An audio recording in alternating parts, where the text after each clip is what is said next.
Thank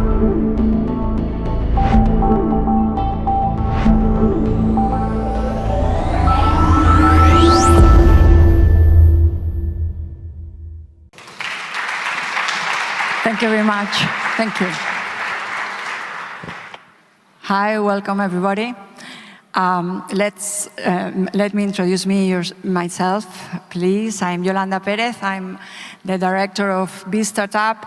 This is the financial partner for startups and scale-ups of Banco Sabadell, and what we offer is very specialized banking services as well as venture capital investment.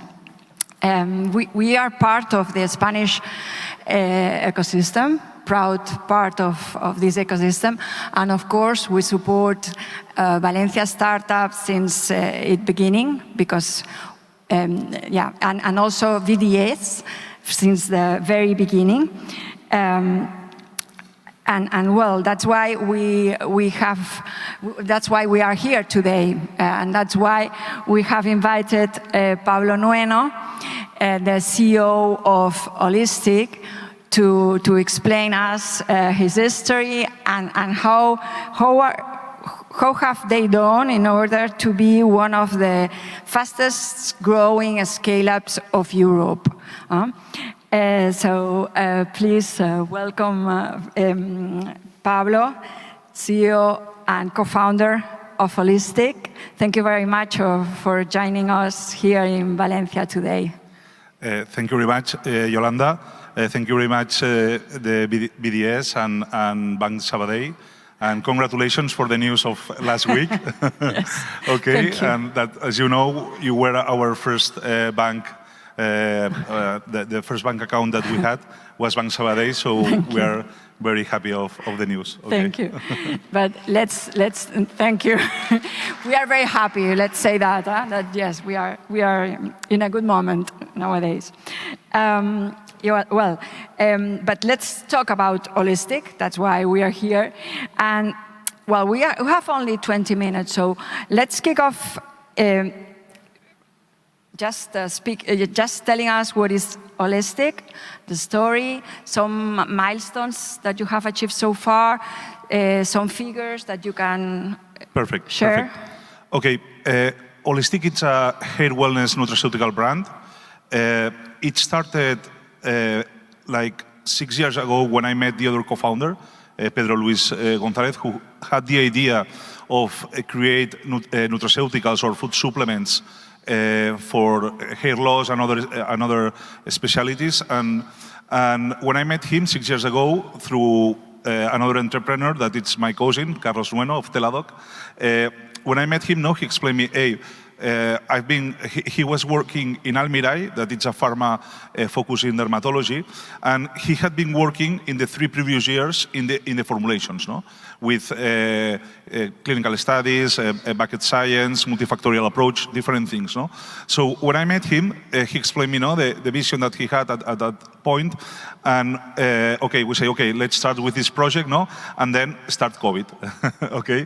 And I start to develop all the part of the business, and we launch on January 21. We launch a DTC model on Amazon. We launch first digitally, and then we go to pharmacies after 2 years of the business. And since we launched, we can say the evolution of the business was incredible, because first of all, we had in the case of DTC, direct to consumer, we have we can say subscription model for the people, that they can buy this product. They receive every 30 days at their homes or every quarter, and this is something that in Spain it's very difficult, because most of the subscription models are very focused on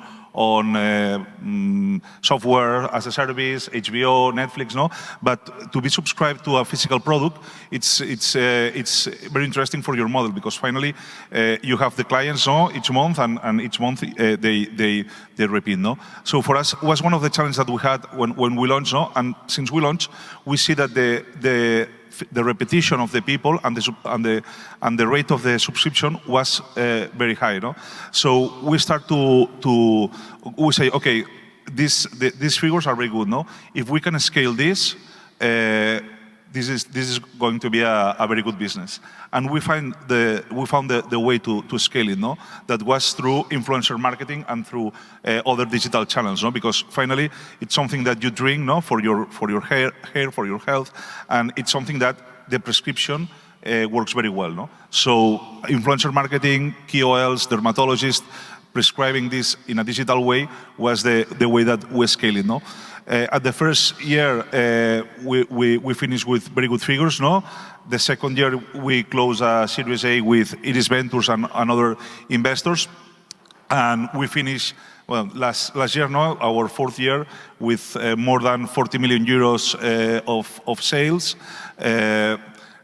with more than 700,000 women that they have tried Olistic, and they repeat, and they really like the brand, no? And being leaders in the different channels that we are. We are in our own e-commerce, in Amazon, in El Corte Inglés, and in pharmacies. And we are also in Spain, Portugal, Germany, that we launched on January 24, and now this year that we have launched Italy.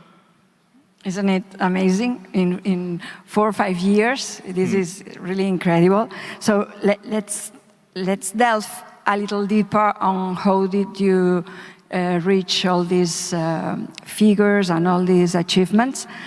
What would you say have been the key differentiating elements of your strategy? The strategies that really set you apart from the rest, that made the difference? First of all, I would say 4 different things. The first one is it's luck. Okay, you have to find a blue ocean, no? That in our case was that women they used to treat their hair through topical products, no? And we saw that there was a company in United States named Nutrafol that they were doing something similar and they were growing in an incredible way, no? So we thought, okay, all the products in Spain, no, because in Spain, of course, when we launched, there were food supplements for hair loss and also in Europe. But if we can do something that it's with if we have a product that it's very different, no, that will be the second thing, no, a product that is very different, that it's science-based, that has clinical studies, that has patented ingredients, that really works, no, that it's the most important thing. We can go to this niche of people, no?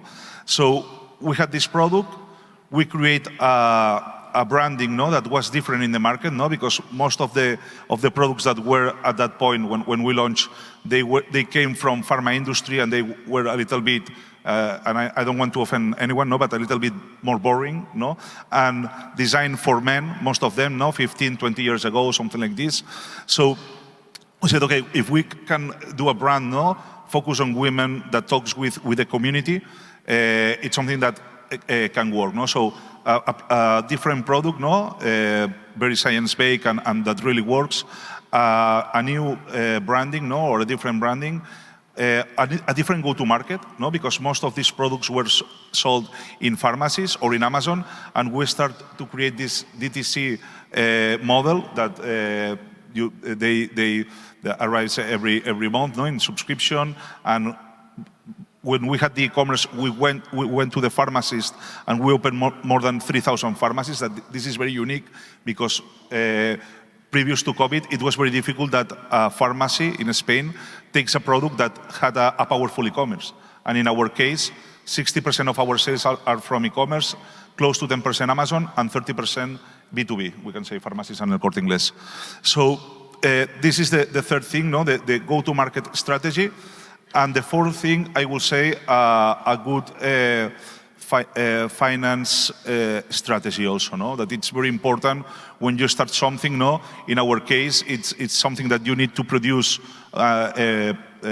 products, no? And if you grow, you have to produce more products and have security stocks and these kind of things, no? So you need money to grow. And the working capital of our business is very interesting because the DTC business, the consumer pays, no, and you receive the money at the moment. But you have also pharmacies and El Corte Inglés that they pay with different timings. No? So it's very important. I will say these 4 things. No? Fantastic.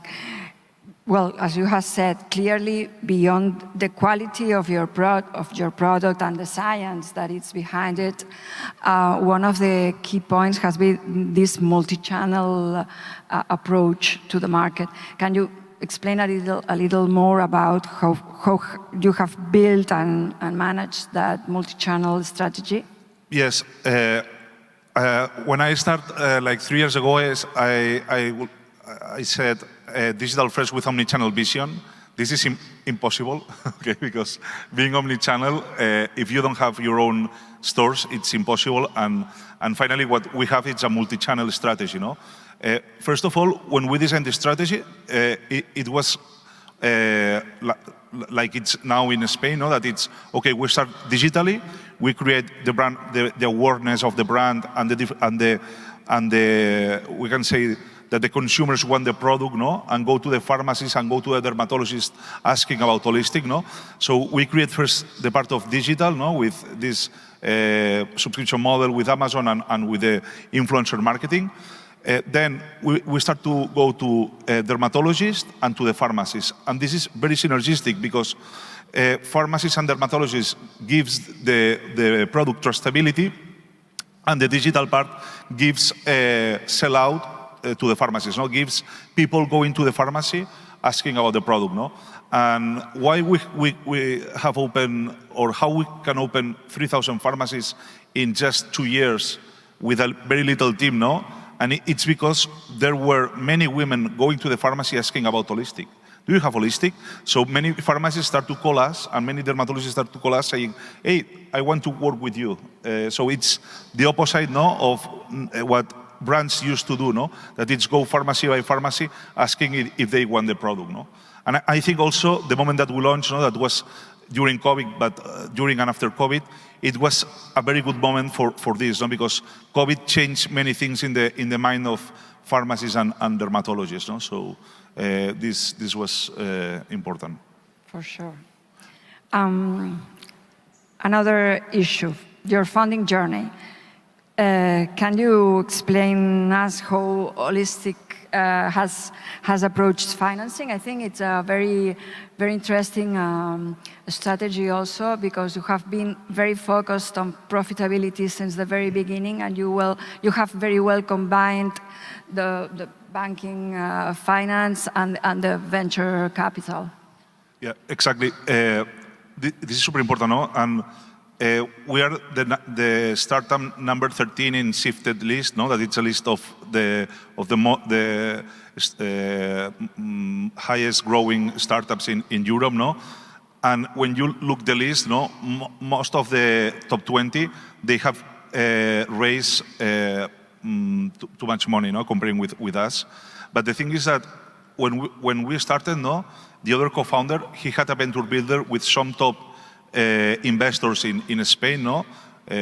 Such as Carlos Gallardo, who is the president and CEO of Almiray, and other top investors, no? And when we started with the money of the other co-founder, well, close to 200,000 euros, something like this. We started with this, and after 1.5 years, we did a seed round with these top investors that he had with this venture builder. Then after this, after 3 years of the project and 2 years of launching commercially, we did a Series A with Iris Ventures, that it's a VC, and 5 million of Iris Ventures and 1 million of these previous investors. And now, the last year, I think, is when we started with traditional credit, no, with different banks, no, such as Bank Sabadell, because it was the moment, no, we were in break-even at that point, no, and it was a good moment to do this, no, and this is our process, no. It has been like this, but finally, it's super important, no, to be very well financed, because it's something that many startups die because cash, no, and probably, no, most of the people here know that cash, no, it's king, no, for a startup, no, and it's very important to control it, but it's very important how you forecast all the things, no? And if you are growing a lot, sometimes it can be dangerous if you don't forecast what is going to happen, no?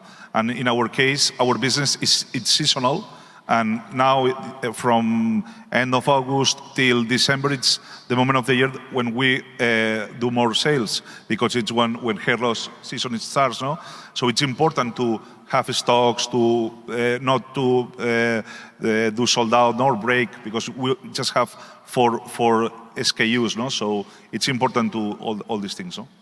No, that's why I think you have done so well, huh? Because you have been always combining this growth with this health in the financials of the company since the beginning. Huh? You are really a very young company with enormous achievements.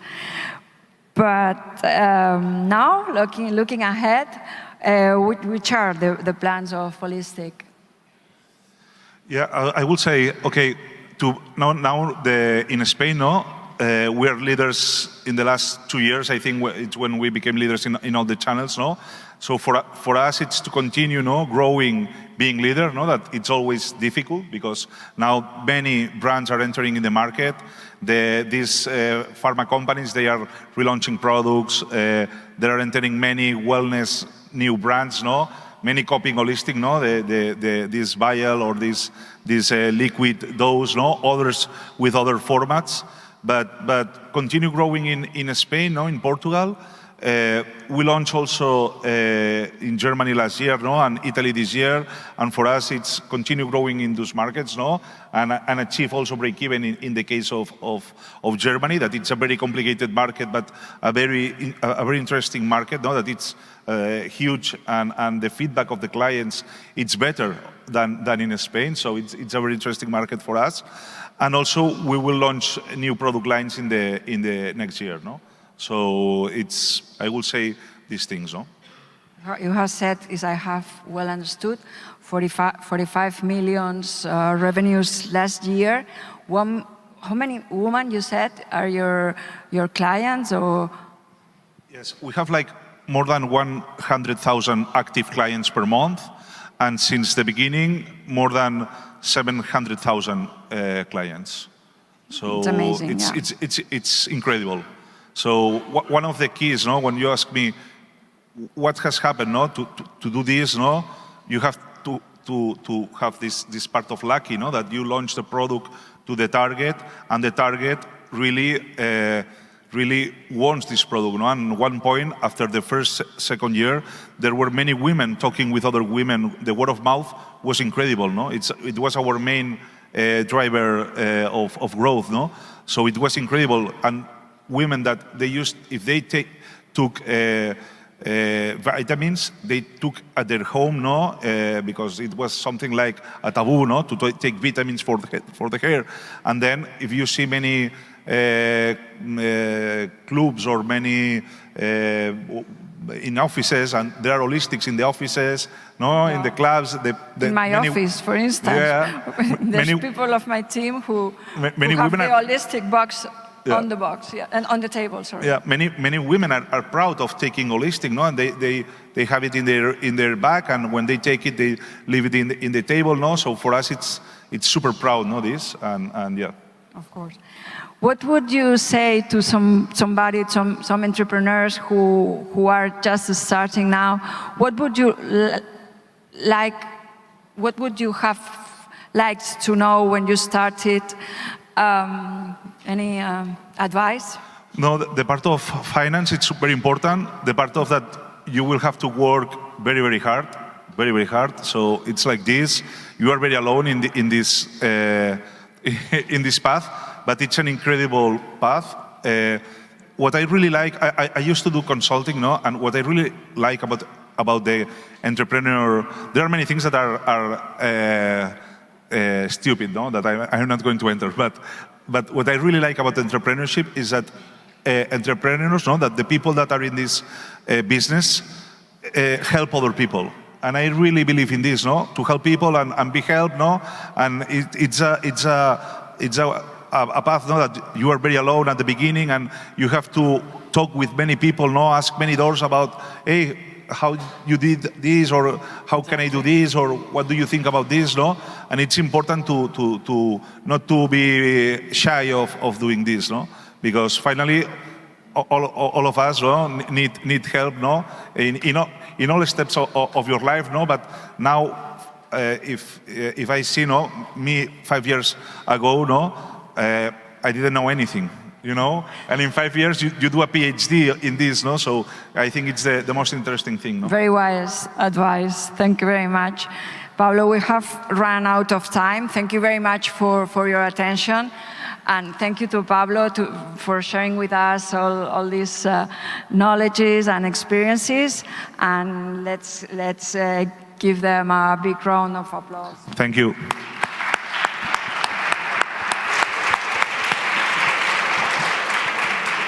Thank you very much, Pablo and Yolanda.